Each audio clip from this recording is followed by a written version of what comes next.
Bem, eu sou Cláudia, sou sócio fundadora da Elos Educacional, junto com a Silvana, que está aqui na frente, e nós coordenamos os projetos educacionais da Fundação Lehman.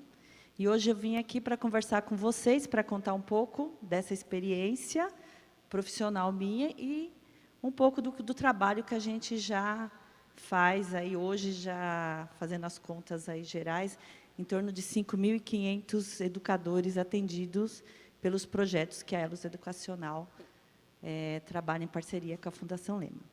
Quero agradecer essa oportunidade de poder conversar com vocês. É um grande prazer, eu já estive em outras edições, né, em outros lugares, não aqui.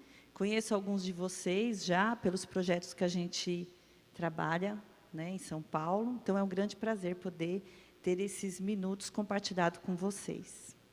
Bem, vamos lá. Eu achei que o tema da nossa conversa hoje é muito instigador e ele tem muito a ver com o trabalho que a gente já desenvolve, que é exatamente essa pergunta. Um bom professor... Acho que eu vou pedir para... Acho que eu consigo daqui. Espera aí, aqui.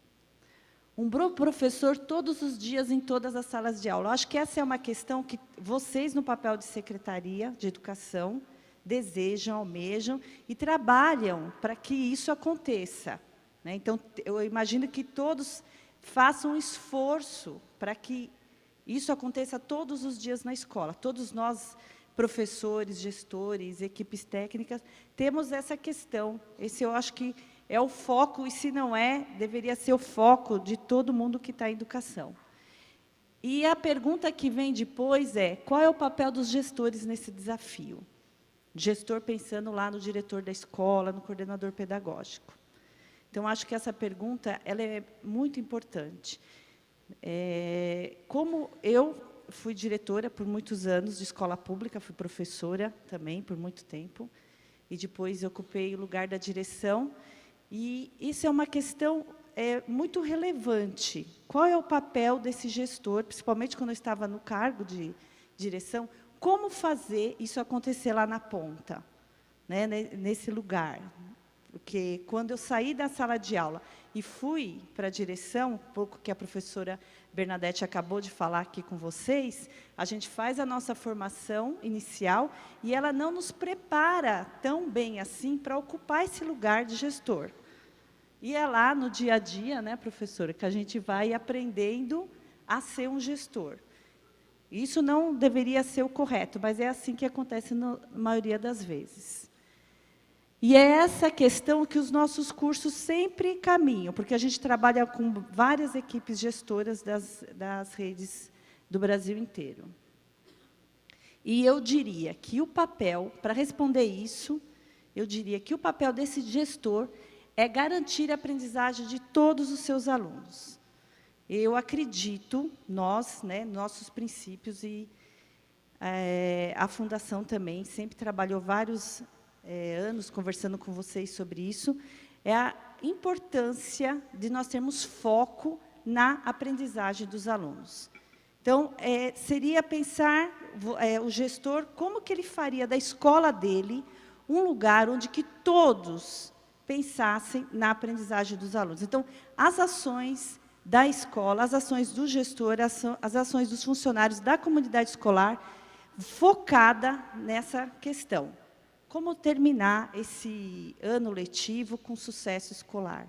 Como fazer que os nossos alunos aprendam? Como, né? Acho que essa é a pergunta mais importante. A professora também falou de como o nosso currículo ele fica muito baseado em discurso. E chega na realidade, nós sabemos que nós precisamos dar conta de tudo isso. Para melhorar a aprendizagem do meu aluno, eu preciso da participação da comunidade escolar. Acho que no discurso isso é muito forte, né? Não tem ninguém que negue que isso é essencial. Eu preciso dar conta dos processos administrativos, né, nesse papel de diretor, de gestor, dos processos pedagógicos, do acompanhamento dos resultados de aprendizagem, da formação continuada de professor, dos meus funcionários, dos funcionários da escola, ter uma comunicação clara, aberta, transparente com essa comunidade escolar, em todos os processos e, além de tudo, favorecer um clima escolar aberto e positivo. E aí, fácil? Nada fácil, né, gente? Vamos nos colocar nesse lugar, né? Vamos refletir um pouco agora, nesse momento, e vamos nos colocar no lugar desse gestor que está chegando na escola, que sabe que precisa ter isso como foco, a aprendizagem dos seus alunos, e que, no discurso, ele aprendeu, e nas formações, e por onde ele vai, ele sabe que ele precisa de tudo isso para dar conta dessa aprendizagem no final. Então, não é uma tarefa fácil para esse gestor, para essa equipe, e ela precisa muito do apoio da Secretaria de Educação, ela precisa do quê? Do que a professora acabou de falar agora, de se profissionalizar para isso. Ela precisa ter competências para poder conseguir dar conta desse como todo aí, que não é pouca coisa. Bem, vamos lá. Eu escolhi alguns pontos dessas questões para a gente aprofundar um pouco, quer dizer, bem pouco, né, porque nesse tempo que nos resta, mas para a gente refletir um pouco. Estabelecer parcerias. Isso também não é uma tarefa tão simples assim. A gente fala para as nossas equipes, não, vocês precisam abrir para a comunidade, você precisa ter uma gestão participativa, né, que é outra palavra bem forte no meio da gestão. E como que ele pode fazer com que essas coisas aconteçam, né? Primeiro, ele tem que querer, ele precisa abrir a sua escola para isso. Ele precisa acreditar que isso é importante. E, a partir daí, criar fóruns, colegiados, para poder ter essas pessoas. A gente precisa tirar vamos dizer assim, certo costume de achar que gestão participativa é ter os pais dentro da escola na festa junina, no Dia dos Pais, ou em algum momento trágico da escola que você precise de funcionário e não tem, aí você pega um pai para colaborar. Não, isso também é ter a comunidade perto, mas vai muito além disso. Vai de abrir as questões de decisões, de tomada de decisões, para esse colegiado, para esses fóruns que você possibilitou que ele acontecesse. Bem, além disso, ele precisa ter ações que integre toda a complexidade que uma escola tem. Né? Nós temos dentro da escola funcionários, professores, alunos, pais, a comunidade externa. Então, a escola ela é um grande complexo de ação. E esse gestor ele precisa entender isso e conseguir integrar essas ações. Para isso, ele não pode estar sozinho de forma alguma, né? Bem, já falei da descentralizada. Ele precisa responsabilizar os parceiros deles, os funcionários, as pessoas envolvidas neste processo. Então, também chegou a hora das equipes gestoras da escola saber que ela não consegue mais trabalhar sozinha. Isso não é mais possível, né? Se algum dia foi, mas hoje não é mais. Essas equipes elas precisam estabelecer essas parcerias, responsabilizar o seu grupo, a sua equipe, para que todos entendam qual é o projeto da escola e que trabalhem junto. Só assim ela vai conseguir esse envolvimento da sua comunidade escolar. Essa frase aqui da Luque, eu gosto muito da Heloísa Luque, né, que quem trabalha com gestão estuda muito o que ela fala. O processo educacional só se transforma e se torna mais competente na medida em que seus participantes tenham consciência que são corresponsáveis pelo desenvolvimento de seus resultados. Então, acho que essa é a palavra-chave quando a gente fala em participação. É responsabilizar a todos pela melhoria da escola. Né, e tirar um pouco essa carga de cima do gestor. É lógico que ele é muito importante para que isso aconteça, porque ele é o disparador dessas ações, mas ele também tem que saber que todos lá são responsáveis por essa melhoria. Essa visão sistêmica, né, essa visão da complexidade, esse é outro ponto que eu quero destacar com vocês. Todo mundo fala que ele tem que construir o projeto político-pedagógico da escola, né? Então, esse projeto ele precisa sair da gaveta. Ele precisa ser a representação escrita do que realmente acontece na escola. Então, é lá que tem que estar descrito todas essas ações integradas. É lá que tem que demonstrar a visão sistêmica desse complexo ambiente que é a escola. Então, é muito importante que esse projeto político, que esse projeto descreva realmente as necessidades da comunidade escolar. Então, ele tem que ter um olhar aberto para isso. Ele tem que olhar para a sua comunidade, entendê-la de fato e transpor nesse projeto político-pedagógico esses desejos, esses anseios, as suas metas, aonde eles querem chegar, sempre focado na aprendizagem do aluno. Outro ponto importantíssimo, o acompanhamento pedagógico. Não dá para a gente ser um gestor só administrativo. Esse gestor ele tem que entender, eu já falei para vocês dessa ideia sistêmica da escola, e ele precisa ir para o pedagógico, ele precisa conhecer a sua escola, ele precisa entrar na sala de aula, ele precisa conhecer os seus professores, seus alunos de muito perto. Além disso, ele praticamente vai virar um super-herói, Então, a gente começa a falar tudo que o gestor precisa, mas é desse profissional que as nossas escolas necessitam hoje. Ele precisa entender e analisar as avaliações. Então, outra demanda muito forte hoje é a análise de dados, porque a partir de dados, de evidências, ele vai poder construir esse projeto que tanto almeja. Não, a gente precisa sair do achismo. Eu acho que tantos pais estão desempregados, porque alguns me falaram, eu acho que esses alunos tal não conseguem aprender. Então, vamos ver a partir de evidências e construir o projeto baseado nisso. E usar as reuniões pedagógicas como formação continuada. Acabamos de discutir sobre isso, a professora comentou, dessa necessidade dessa formação continuada, de como a gente precisa aproveitar cada segundo dela, exatamente pelo déficit que os nossos professores chegam à escola com várias necessidades, e necessidades muito diferenciadas. Então, eu tenho professor igual uma sala de aula, que tem não entende bem da didática, o outro não consegue dominar a sala, o outro não consegue fazer registro. Então, eu tenho todas as necessidades possíveis lá naquele ambiente escolar. Então, o momento de aproveitar é a reunião pedagógica. Por mais absurdo que possa parecer, a gente ainda, por esse caminho, a gente trabalha com escolas do país inteiro, ainda tem muita gente desperdiçando esse momento que é precioso.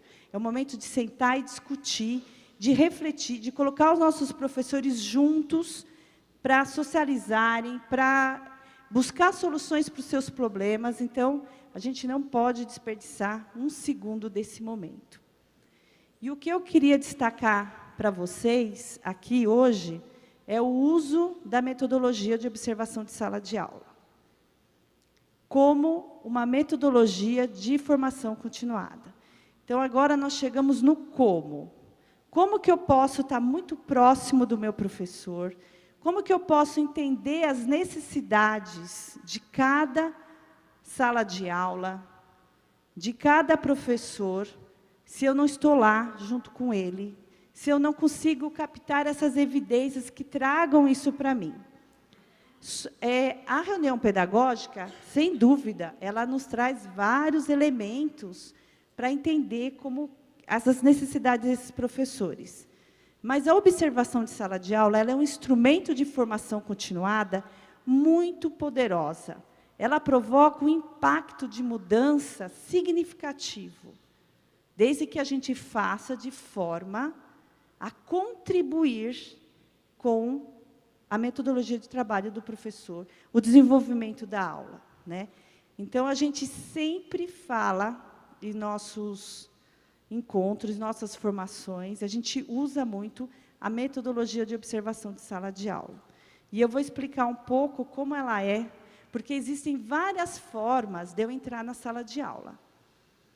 Né? Tem o jeito que eu quero saber se está tudo bem, dou uma olhadinha e dou uma corrida pela sala. Eu posso ter um protocolo onde eu faça algum checklist, usou material didático, chegou no horário, teve o envolvimento dos alunos, sei lá. Existem várias formas, e são todas válidas. Mas eu vou explicar para vocês uma determinada metodologia de observação de sala de aula. Tudo bem? Sim. Bem, primeiro, como princípio, essa observação ela não tem essa ideia de fiscalizar, né, de ir lá para ver se aquele checklist foi cumprido, mas sim de colaborar. E isso não é, eu não vou dizer assim, professor, eu vim aqui para colaborar. Isso a gente faz com atitude, não só com discurso, né? Eu preciso realmente conseguir fazer isso. A importância da observação para eu poder personalizar. Então, eu vou saber qual é a dificuldade daquele professor, daquele outro professor, para poder ser mais certeira nas ações a serem desenvolvidas. E o mais importante, esse observador, ele precisa educar o seu olhar. Então, como é que eu entro numa sala de aula e sou capaz de colaborar, ao invés de chegar já fazendo as minhas inferências, os meus julgamentos? Para isso, eu preciso de treino, não é simples assim. Eu preciso entender que lá é um lugar que eu devo respeitar aquele momento, que eu devo ser descritivo na minha observação e não ter esse olhar de julgamento, que culpe, né? Aquela sala estava uma bagunça, fulano não estava prestando atenção.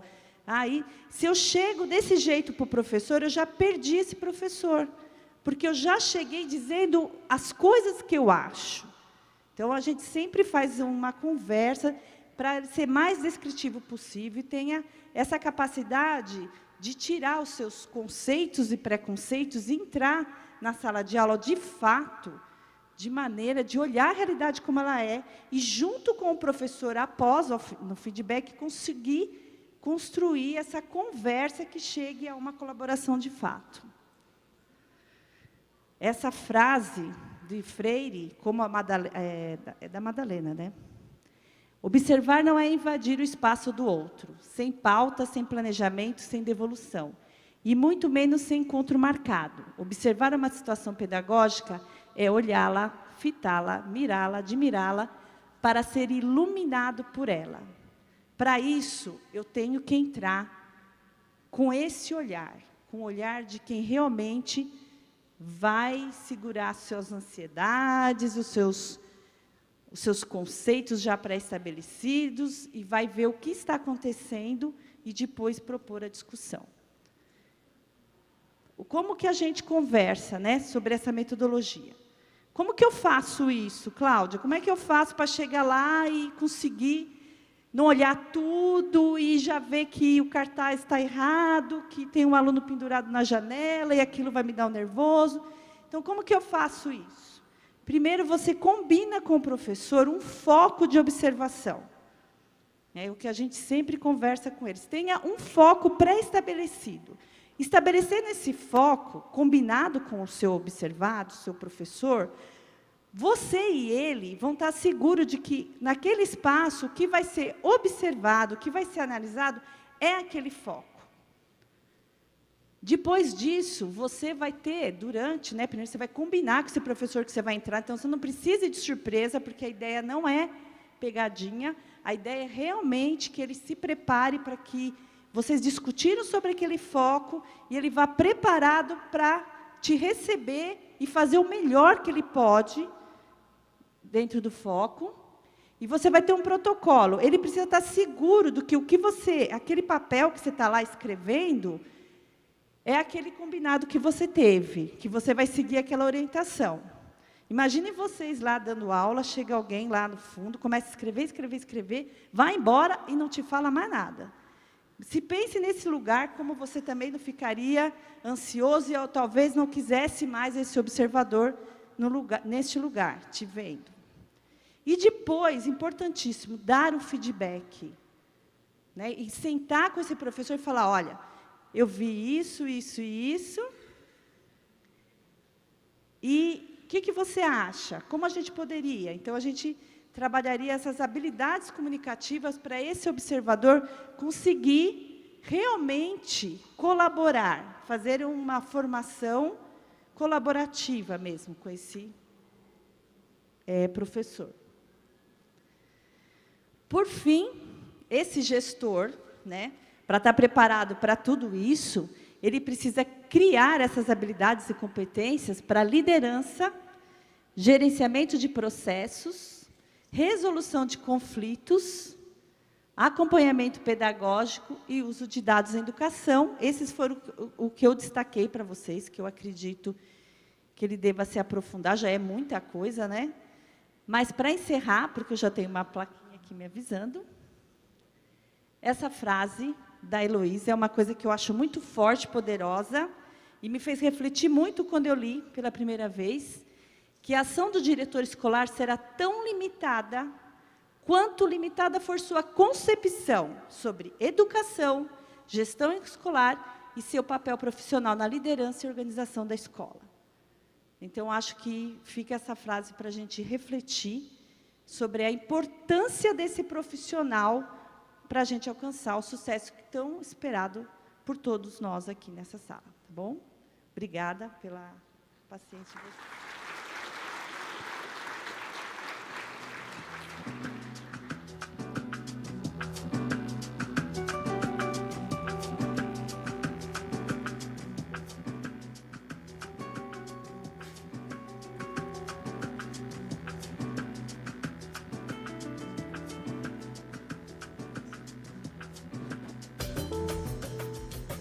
Bem, pessoal, nós vamos iniciar agora a parte mais legal da palestra, que é a parte que vocês fazem perguntas. E nós já temos algumas aqui. A primeira é para a professora Bernadette. É possível que uma única graduação, no caso a pedagogia, dê conta de formar de maneira eficiente bons professores e bons gestores?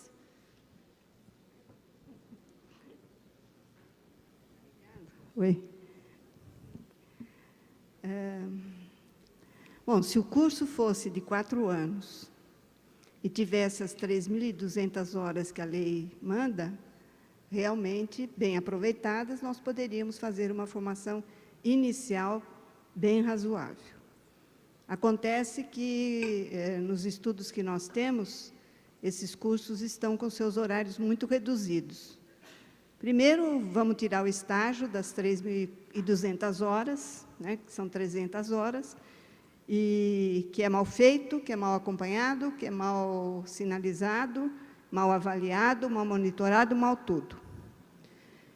E nós ficamos com o restante das horas. O restante das horas, o aproveitamento real com disciplinas fica em torno de 1.800 horas.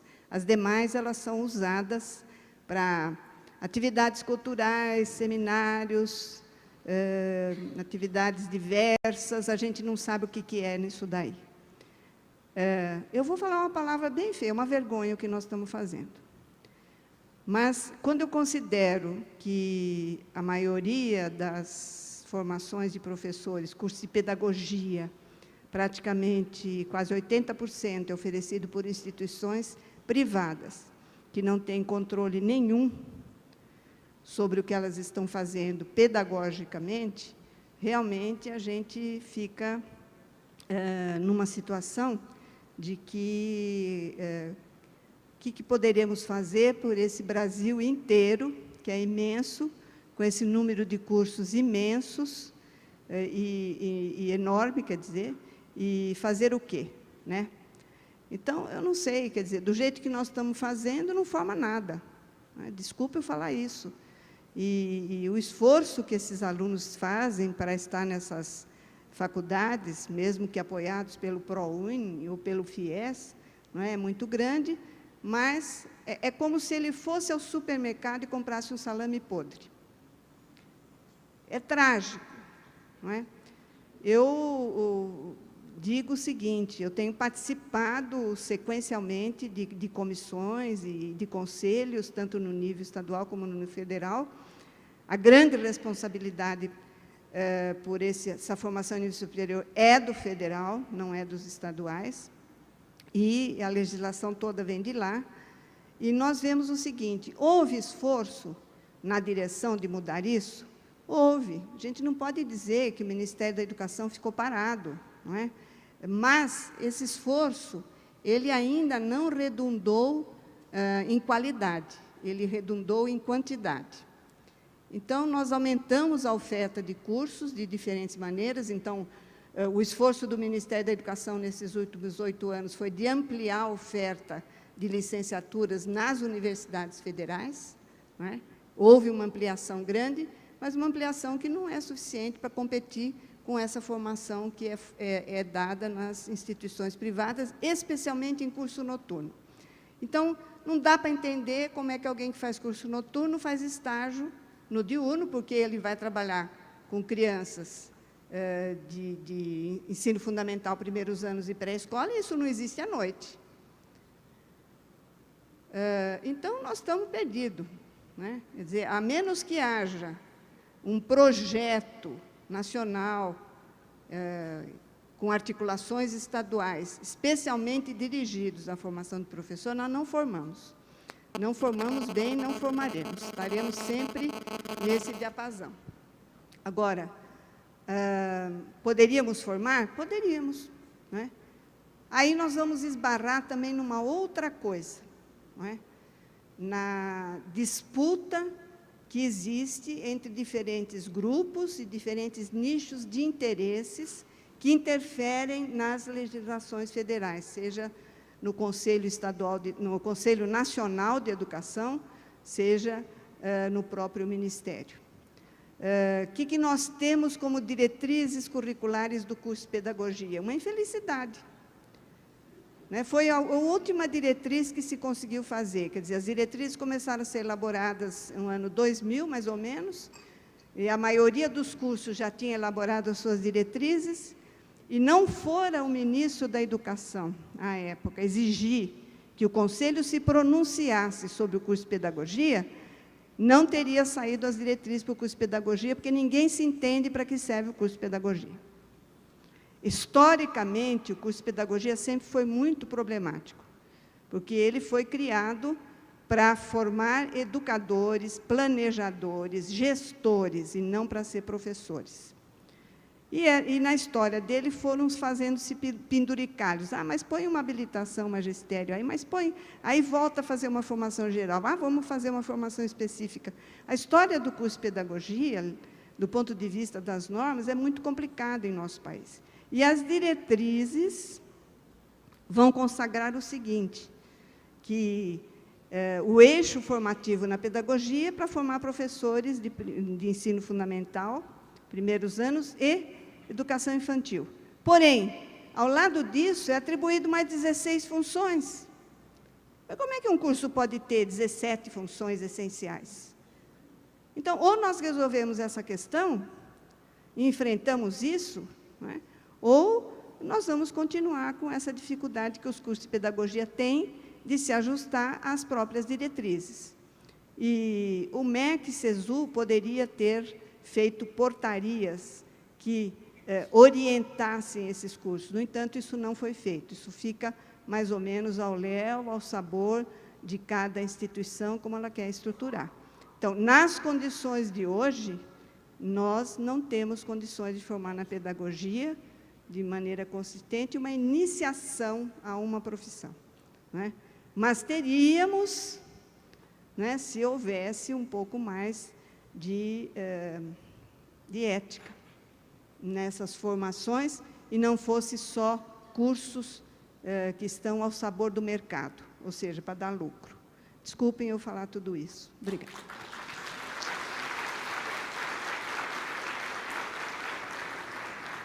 Bem, professora, as perguntas que seguem é sobre o PNAEC, sua opinião sobre o PNAEC, sobre o magistério e o Cefam.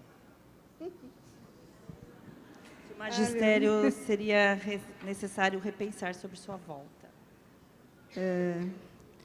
Eu, sobre o PNAEC, eu não gostaria de falar muito, porque eu não tenho dados, né? Eu sou que nem São Tomé, eu preciso de dados, ou seja, eu preciso de ter uma pesquisa bem feita, e o PNAEC, ainda nós não temos dados. Mas ele foi um programa, mais um programa supletivo, né? Nesse país é mais um supletivo. Nós vivemos de curso supletivo em supletivo. Gente, então precisamos de alfabetizador, vamos formar alfabetizador, mais um.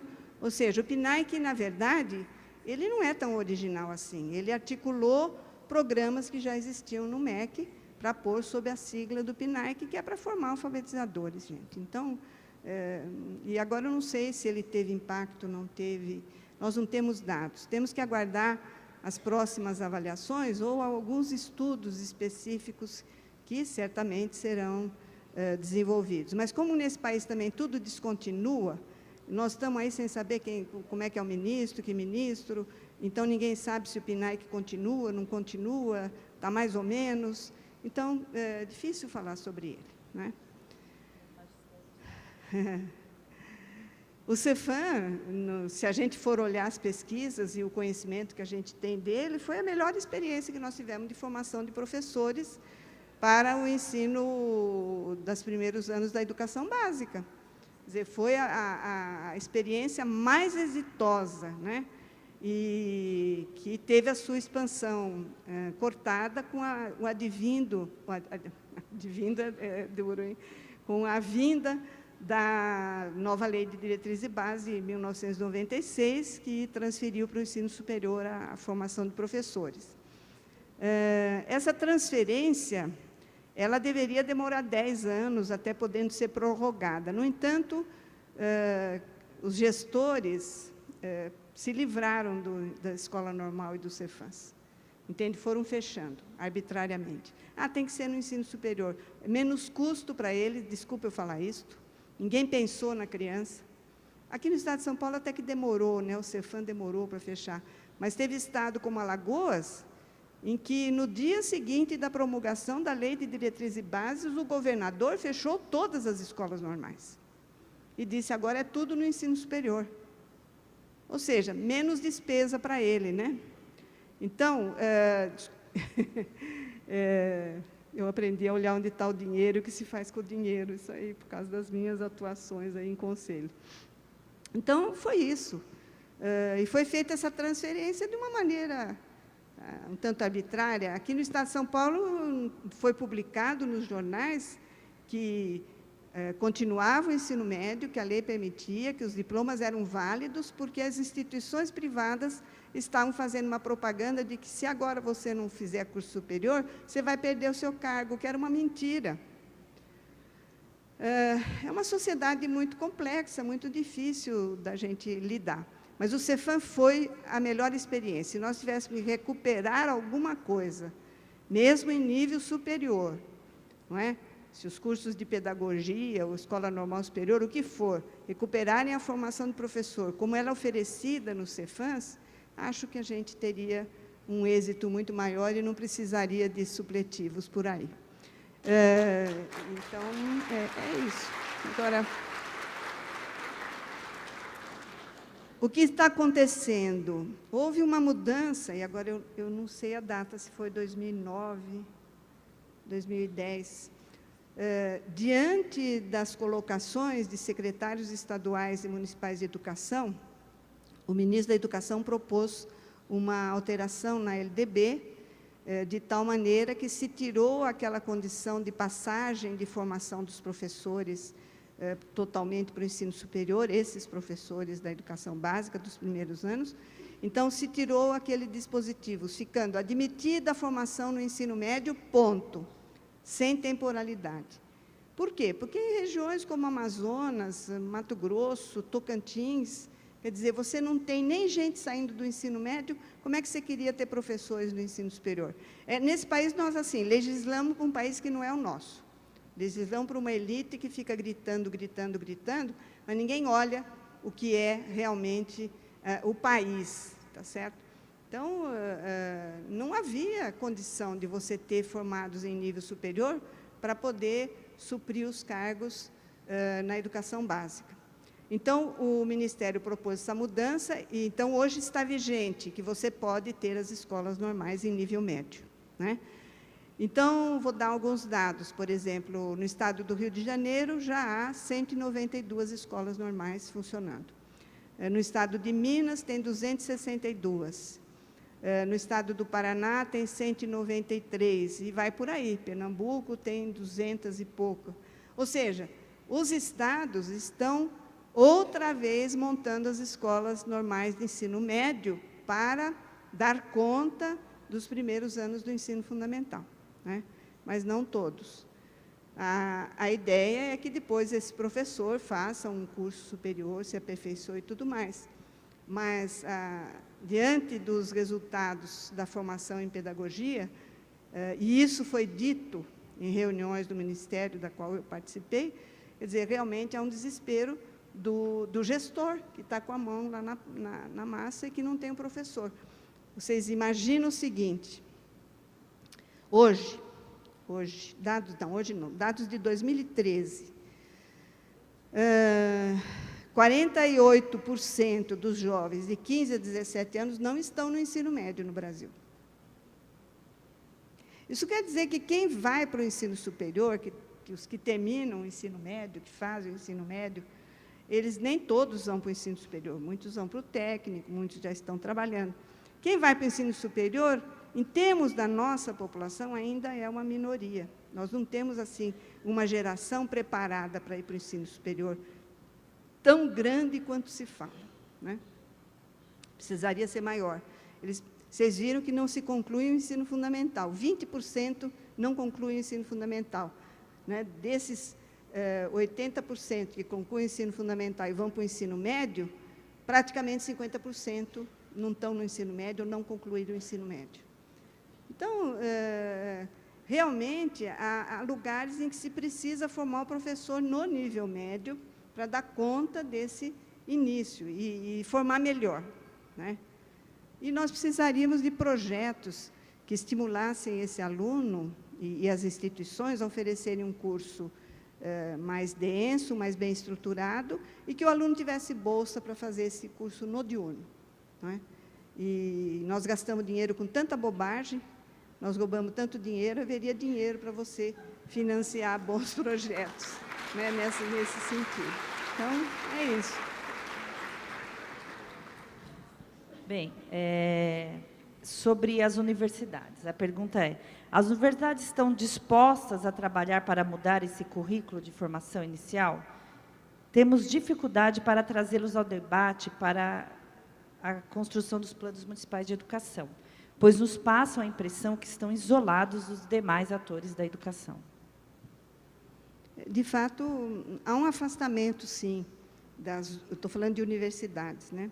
Das universidades em relação à educação básica.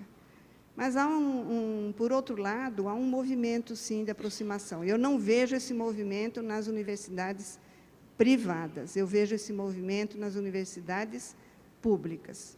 Mas ainda é um movimento incipiente, em que realmente os professores de licenciatura, alguns deles tendo uma noção do que está acontecendo e politicamente engajados, no bom sentido, não político-partidário, politicamente engajados com a educação pública, eles estão mobilizando dentro de universidades públicas algumas modificações. Então, a Universidade Estadual de Ponta Grossa, ela mudou radicalmente a sua formação de professores, montando um colegiado, fazendo curso integrado para todos os professores, depois com diferenciação.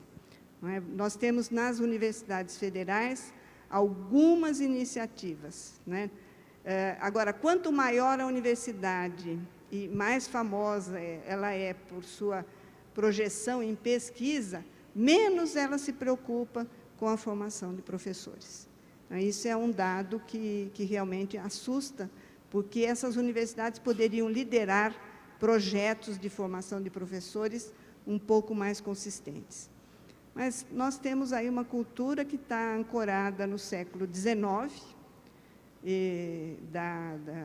cientificismo, um cientificismo arraigado nas grandes universidades, que não consegue ser superada ainda pelas demandas das novas estruturas e movimentos da sociedade. É muito difícil o diálogo com eles, mas é um diálogo possível e ele vem começando. Por exemplo, quer dizer, está acontecendo uma coisa que eu nunca vi. Há uma reunião dos pró-reitores de graduação das universidades federais em Brasília, no próximo mês, e eu fui convidada para ajudá-los a repensar seus projetos de licenciatura. Acho que isso é um primeiro movimento, uma coisa que nunca foi preocupação da gestão universitária, a formação de professores. Então, vamos ver, nós temos um caminho aí muito grande para andar, né? E não adianta a gente discutir a valorização dos professores se nós não discutirmos a densidade da sua formação e as condições que nós damos para ele fazer esta formação. Mas há movimentos. Aqui no Estado de São Paulo, há alguns movimentos em alguns cursos da Unesp, né? A Unicamp tem essa preocupação, mas está começando em alguns setores algumas mudanças, e na USP ainda eu não tenho muita ideia, mas acho que eu já vi algumas novas proposições. Enfim, acho que há um caminho para percorrer e é uma briga para comprar, né? Eu sinto uma pena muito grande que os sindicatos e as grandes associações não comprem essa briga, tá certo, no nível que ela deve ser comprada, né? Nos níveis realmente da gestão das universidades, da gestão das secretarias e do Ministério. Obrigada. Bem, uma pergunta aqui, adicionada a mim. Se o diretor não tem uma formação inicial que o prepare para esses novos desafios, como o secretário de Educação pode articular essa formação continuada em serviço? Acho que essa pergunta era o que faltava, o que eu deixei de falar na minha explanação. Quando eu estava como diretora, eu sempre pensava, cada ação da Secretaria de Educação, por menor que ela fosse, como ela interferia no cotidiano da escola. Então, vamos dar um exemplo. Se ela criasse um protocolo, um documento, que você tinha que entregar quinzenalmente, semanalmente, sei lá, mensalmente, bimestralmente, como aquilo influenciava naquele cotidiano. Então, por menor que seja a ação do secretário, ela tem uma reação lá na ponta. Eu acho que a Secretaria de Educação deveria pensar profundamente sobre tudo isso que se cria, que se pensa no acompanhamento do dia a dia da escola. Para responder essa questão, eu diria, me pondo nesse lugar, o que eu faria, além, é lógico, de proporcionar formação para esses diretores, porque, por supletivo ou não, a gente tem que dar conta disso, né? Mas o que eu diria é que a gente pensasse nesses protocolos, nessas exigências para as escolas, como mecanismo de formação para eles. Então, vamos dar um exemplo. A gente sabe que o diretor ele precisa ser um bom gerenciador de processos. Então, talvez se a gente pensasse num instrumento que o ajudasse, que o guiasse a gerenciar determinados processos. Então, vamos supor que ele tem que fazer o projeto político-pedagógico. Então, ajudá-lo nesse desenvolvimento mesmo, nesse gerenciamento desse desenvolvimento, do caso do projeto político. Vamos pensar na observação de sala de aula, no acompanhamento da escola. A observação de sala de aula ela tem que ser uma proposta política educativa da secretaria. Ela não pode vir isoladamente de uma escola. Então, a Secretaria de Educação ela tem que acreditar que isso é uma maneira forte, poderosa de impacto na aprendizagem dos seus alunos e implantar isso com procedimentos claros, passo a passo, né? Porque, às vezes, as coisas chegam para os diretores como se eles já soubessem fazer aquilo tranquilamente. E o que a gente escuta na secretaria é, fulano não fez isso, mas como ele não fez isso? Ele deveria saber. Bem, ele não sabe. Se ele não sabe, o que a gente faz? Passo a passo, ensinando, fazendo essa discussão ampla para que ele crie autonomia, para que ele realmente aprenda, mas essas coisas menores, fazer com que ele desenvolva junto com a sua equipe técnica. E a outra questão é sobre a observação de sala de aula, que diz de quem é o papel para observar a sala de aula? É do coordenador pedagógico ou do diretor? Muitas escolas nossas ainda não possuem o papel do coordenador pedagógico. Né? Pode ser realidade em alguns lugares, mas isso não é realidade em todos os lugares. E eu acredito que a responsabilidade pelas questões pedagógicas, elas devem estar imbuídas em todos. Mas o papel do coordenador pedagógico, ele tem que ser essa pessoa que olhe para dentro da sala de aula. Se ele existe na escola, é ele que tem que estar muito perto do acompanhamento pedagógico junto com o professor. Mas eu também acredito como é bom, como é também muito poderoso o diretor estar dentro da sala de aula. A mensagem que isso passa para a escola é muito forte. Ele está dizendo, aquela pessoa que é, vamos dizer, o principal da escola, o diretor, né, aquela figura tão importante, ele pegou um pedaço da sua rotina e está entrando na sala de aula porque lá é o lugar mais importante da escola. É essa mensagem que o diretor passa quando ele vai para a sala de aula, mesmo que ele faça o menor número de observações e o coordenador possa ter todo esse desenvolvimento, mas ele também ser responsável por isso. Bem, o nosso tempo está esgotado. Agradecer a professora Bernadette, agradecer a presença de vocês, né, e nos ouvir. Nós estamos aqui do lado esquerdo, direito, aliás, né, com os estandes da Elos Educacional, que tem, vocês podem tirar mais dúvidas lá depois, né? Em relação às apresentações, acho que elas ficam disponíveis no site, né? E também tem os nossos contatos que vocês poderão mandar e-mails e a gente pode alongar essa conversa, que vai ser um grande prazer, tá bom? Muito obrigada. Há também um instrumento que talvez vocês possam pensar para acompanhamento da escola, que é a questão da avaliação institucional, no sentido de que tomar a avaliação como uma alavanca para o crescimento da escola. E há processos de avaliação institucional participativa bem interessante, que articula vários eixos e que talvez possa, para o gestor, ser bem interessante. Bom, muito obrigada e boa sorte para vocês que estão aí diretamente com a mão na massa, né?